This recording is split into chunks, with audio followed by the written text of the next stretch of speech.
petit C du grand 4, tracer une transaction. Nous arrivons maintenant à la dernière partie de la formation et donc nous allons apprendre à non seulement tracer une transaction mais aussi traquer un portefeuille pour savoir ce qu'il contient.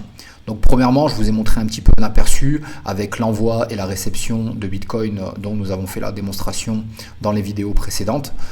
L'explorateur que j'aime beaucoup pour tracer une transaction sur la blockchain de Bitcoin, c'est Blockchain Explorer, Blockchain Explorer, dont vous avez le lien dans le livre et dans les slides de la formation qui vont donc avec le package de ces vidéos de formation. Donc premièrement, pour tracer une transaction, vous allez donc sur Blockchain Explorer, vous entrez l'adresse du portefeuille qui vous intéresse, en général l'adresse du portefeuille qui va recevoir les bitcoins, et vous avez donc le statut de la transaction, comme on l'a vu précédemment. Ça peut être pending si c'est en cours ou success si c'est arrivé. Il faut que ça passe donc par plusieurs nœuds validateurs. En gros, il faut que plusieurs nœuds validateurs disent oui, cette transaction est tout à fait légitime et donc nous la validons, et cette partie de bitcoin va maintenant être attribuée à telle adresse de portefeuille. Donc on peut voir sur Blockchain Explorer le nombre de transactions ici d'un portefeuille, donc ici par exemple 2, le total qui a été reçu et le total qui a été envoyé. Alors je rappelle que sur Bitcoin, notamment quand vous utilisez un hardware wallet comme Ledger, vous pouvez à chaque fois générer une nouvelle adresse de réception au fur et à mesure que vous recevez du Bitcoin. Par exemple, vous avez votre adresse de Bitcoin ici qui commence par 3, F, H, CC, etc. Une fois que vous avez reçu du Bitcoin, vous pouvez en générer une autre tout simplement en allant sur votre Ledger Live, recevoir du Bitcoin, et vous allez donc vérifier sur votre hardware wallet que l'adresse de réception correspond bien à l'adresse que vous montre le Ledger Live, c'est-à-dire l'application software de votre ordinateur, et ça correspond bien, donc vous validez et vous transmettez cette adresse à une autre personne, et ça vous permet d'être un petit peu plus anonyme, puisque là on verra le nombre de transactions qui sera affilié à cette adresse de réception-ci, mais ça sera toujours affilié à votre portefeuille général. En fait, ce sont des adresses de dérivation. Vous pouvez avoir plusieurs adresses publiques sur Bitcoin, ce qui fait que vous pouvez un petit peu plus brouiller les pistes dans un souci de protection de la vie privée. Alors on va aller voir le site internet plus précisément comment il se présente. Quand vous vous connectez, ça ressemble à cela. On va prendre l'exemple de l'adresse de réception du Trust Wallet que nous avons utilisé lors de la démonstration, qui commençait par BC1QV. Donc nous allons la copier par exemple, et nous allons regarder ce que nous dit l'explorateur de blockchain. Donc je mets l'adresse ici, je tape, et donc il me demande quelle blockchain c'est, donc Bitcoin ici. Je vais sur Bitcoin. Une fois l'adresse rentrée dans l'explorateur, dont vous pouvez vérifier que l'adresse correspond bien à celle dont vous voulez traquer les mouvements.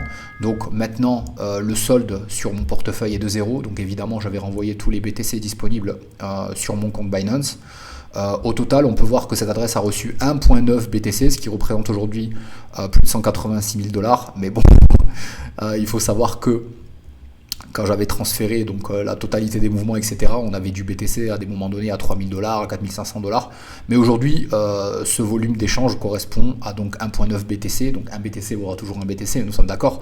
Mais aujourd'hui, c'est valorisé à 186 000 $, ce qui est tout à fait impressionnant. Et ici, on peut voir donc les allers-retours qui ont été faits. Donc en rouge, les retraits, et en vert, les dépôts, avec à chaque fois les frais que ça a coûté, le nombre de bitcoins qui a été transféré, par exemple ici 0.25 bitcoins qui ont été retirés, 0.34 bitcoins qui ont été émis, etc., etc. Et ensuite, si on veut aller voir le détail des transactions, il suffit de cliquer ici sur l'idée de transaction et on aura plus de détails. Donc confirmer évidemment. Ça fait un moment que ça a été fait, ça a été fait même, je pense, il y a plusieurs mois ou plusieurs années, et on peut avoir tout un tas de choses. Donc le hash, un jour on peut vous demander par exemple quel est le hash de la transaction. Vous l'avez ici. Le bloc où ça a été validé, donc le bloc 744 573 pour les puristes. Je rappelle, la blockchain, donc votre transaction est bien quelque part dans un bloc de la blockchain Bitcoin.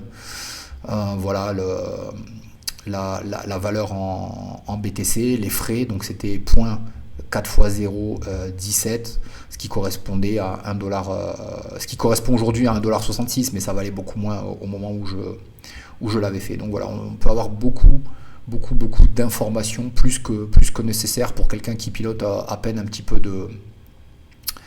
de Bitcoin comme ça pour ses investissements ou pour très peu de transferts. Donc vous avez absolument tout disponible sur blockchain.com. Pour une précision sur l'explorateur de blockchain Bitcoin, en plus de voir ce que vous avez reçu et envoyé sur un portefeuille, vous pouvez voir qu'est-ce qu'a fait ce portefeuille avec ces BTC. Là par exemple, on avait reçu donc du BTC de Binance et on les a renvoyés vers Binance. Okay, donc on peut aller voir, donc tout c'est le destinataire, from c'est l'expéditeur.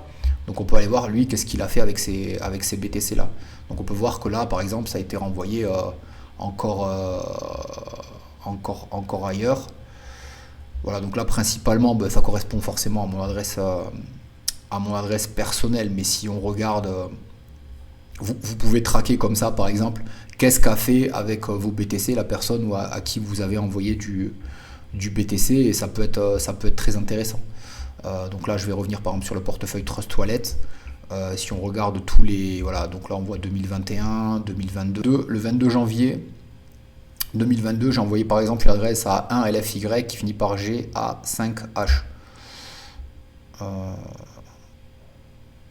Donc on va aller voir les détails de cette transaction, donc c'est en train de charger. On va regarder les détails de ce portefeuille. Donc ça date de janvier 2022. Donc là 2019, 2020, 2022. Donc voilà, donc lui il a bien reçu en janvier 2022 et le 30 janvier il a renvoyé tout ça sur une autre adresse dont on peut voir les détails ici si je vais sur 55AD, etc. Et on peut faire comme ça, voilà, si jamais vous voulez faire une enquête sur les flux des BTC, où c'est qu'ils sont passés, etc. Ça peut être vraiment intéressant. Et puis parfois on arrive à identifier donc quelle adresse correspond par exemple à Binance. Là par exemple on l'a vu sur mon adresse. On a bien vu que parfois c'était marqué Binance parce qu'on sait que cette adresse correspond aux différents portefeuilles de Binance.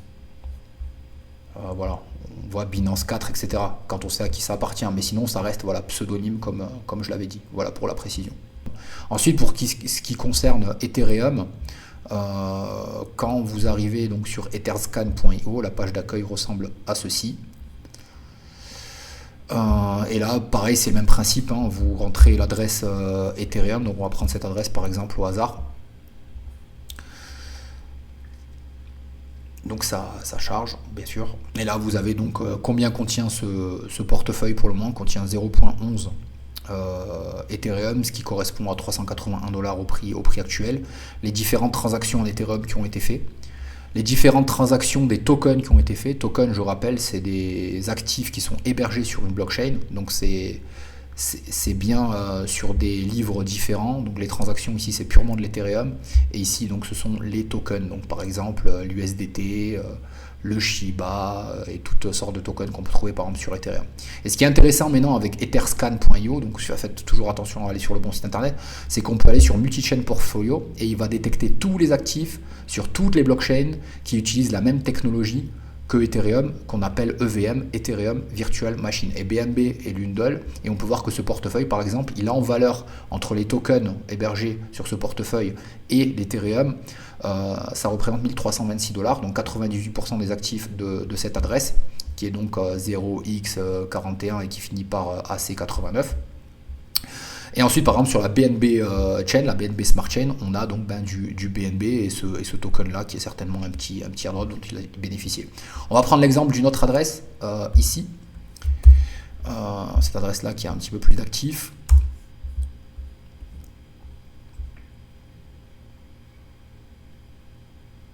Donc en solde Ethereum, on est à 0, mais quand on va en multi-chain portfolio, on peut voir qu'on a un petit peu d'actifs partout, un petit peu sur BNB, un petit peu sur Linea, sur Zcash, sur Optimist, Arbitrum, Base, etc., etc. Et quand on va dans les détails, par exemple BNB, ici on a la liste, donc là on a un peu de Vénus, on a un peu de BNB. Si on va sur Linea, on va voir qu'est-ce qu'on a. On a un peu d'Ether, de BNB, de CP, sur base... voilà, c'est un petit peu comme ça qu'on traque un portefeuille, et on peut ensuite aller voir donc les mouvements qui ont été faits, et on peut ensuite aller se référer aux explorateurs de chaînes dédiées pour avoir plus d'informations. Par exemple, pour aller voir les mouvements qui ont été faits sur Optimise, eh ben, vous allez tout simplement sur le moteur de recherche et vous tapez Explorer Optimisme et vous allez, voilà, donc c'est optimistic etherscan.io et vous rentrez l'adresse qui vous intéresse et vous aurez donc là accès aux différents mouvements de tokens qui ont été faits sur l'adresse. Donc ici très peu de mouvements. En général là c'est des adresses que j'ai utilisées pour faire des chasses d'airdrop. En gros c'était des mouvements qui n'avaient aucun sens, c'était des ponts, des mouvements d'un portefeuille à un autre, des swaps d'un portefeuille à un autre pour justement être éligible au airdrop de Arbitrum, au airdrop de ZK-Sync, de Layers. Alors précision aussi sur Ethereum, quand vous regardez les transferts des tokens, vous pouvez regarder aussi qu'est-ce qu'a fait, si vous êtes curieux, qu'est-ce qu'a fait le destinataire de ces tokens. Pour cela, il suffit d'aller sur l'adresse du destinataire. Donc là, par exemple, on voit from c'est vous, l'expéditeur, et tout, from, oui c'est ça, c'est l'expéditeur, et tout le destinataire. Et vous allez voir, donc quand vous faites affaire avec une application, ça va pas être forcément cohérent, mais vous pouvez toujours copier l'adresse ici, la mettre dans la barre de recherche et aller voir un petit peu qu'est-ce qui s'est passé une fois que vous avez fait l'envoi vers cette adresse-là. Ça peut être utile, mais pour la plupart des gens, je pense pas qu'ils vont utiliser cette fonction, mais en tout cas, c'est pour surtout montrer que sur la blockchain, tout est absolument transparent, et donc pseudonyme, votre pseudo, c'est votre adresse de portefeuille qui est donc votre clé publique. Et la clé privée, vous la gardez bien précieusement et vous la montrez à personne puisqu'elle donne droit à manager le portefeuille de crypto-monnaie. Alors sur cet explorateur de blockchain, si vous vous loguez avec votre portefeuille, mais ça sera plus dans la formation DeFi, vous pouvez envoyer un message à une adresse. De portefeuille. Par exemple, là on a vu que j'avais montré deux différentes adresses. Par exemple, à cette adresse-là, on peut lui envoyer un message. Il suffit pour cela d'aller ici, message this address, et donc ça coûte un petit peu d'Ethereum, évidemment, et on se connecte donc avec une adresse de portefeuille, mais ça sera plus sur la formation DeFi. On se connecte avec son MetaMask, avec son Rabi Wallet ou que sais-je, et en dépensant un petit peu d'Ethereum, on peut envoyer comme ça des messages à une adresse pour une raison qui nous est bien, personnelle. Ça peut être utile. Voilà, vous savez tout maintenant, vous savez traquer une transaction, voir les détails de cette transaction, combien contient un portefeuille. Vous êtes maintenant beaucoup plus expérimenté que la plupart des investisseurs en crypto-monnaie du monde, puisque la plupart des gens entrent dans les crypto-monnaies sans forcément connaître la technologie ou les objectifs à réaliser. Et là, voilà, vous savez absolument tout et je vous félicite.